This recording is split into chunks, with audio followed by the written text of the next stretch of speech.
So the headline here so far is that before Elon Musk bought it, Twitter wasn't so much a social media site as a honey trap operated by global intelligence agencies, including our own. One of the very first things Elon Musk did was fire all the spies who worked at Twitter.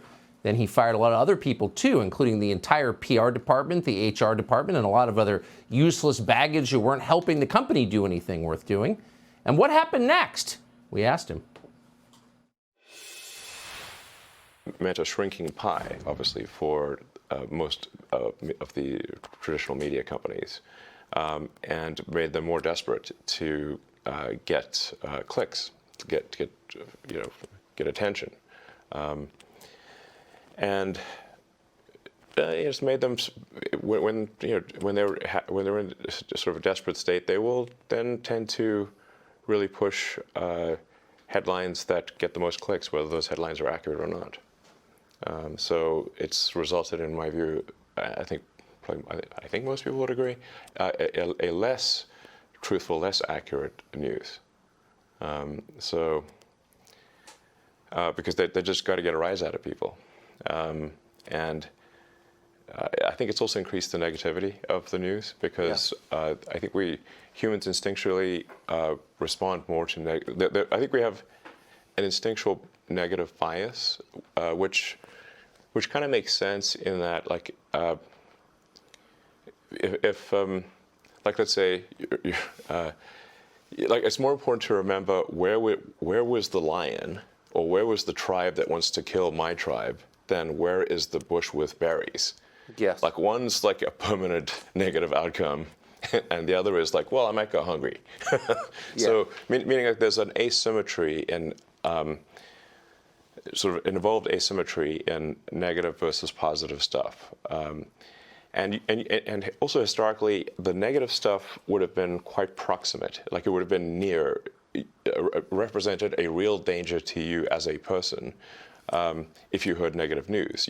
Because historically, like a few hundred years ago, we're not hearing about what negative things are happening on the other side of the world or on the other side of the country. We're hearing about negative things in our village.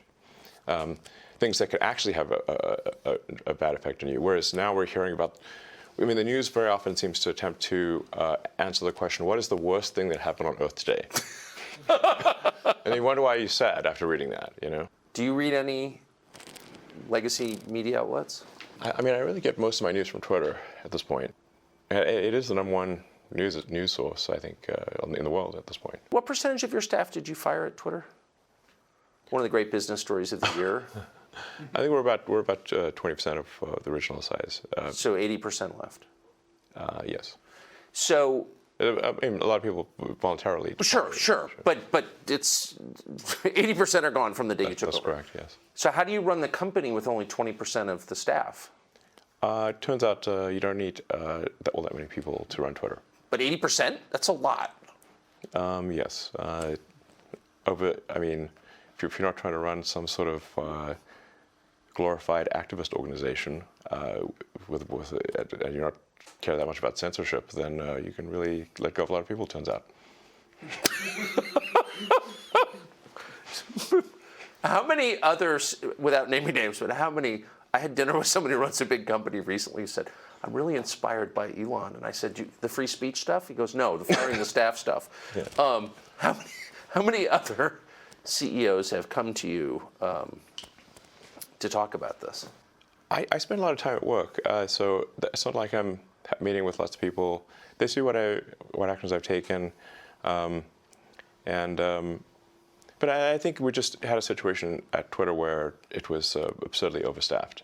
So it wasn't like you look and say, like, what does it really take to operate Twitter? Most of what we're talking about here is a group text service at scale.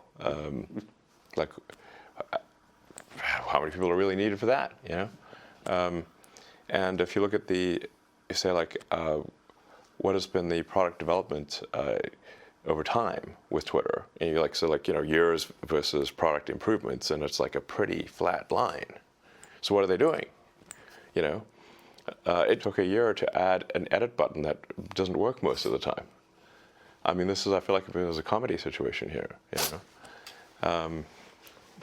You're not making cars, It's very difficult to make cars or get rockets to orbit. So, you know, the real question is like, how did it get so absurdly overstaffed? This is insane.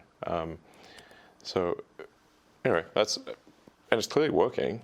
In fact, I think it's working better than ever.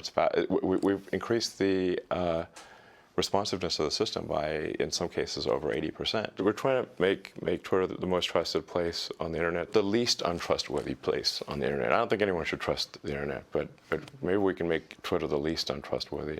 Like I said, try to get the truth to the people as best we can. When Elon Musk took over Twitter, the company had something called a human rights team.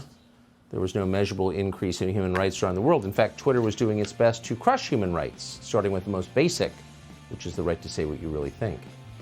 Elon Musk, in his spare time, runs the world's biggest rocket company.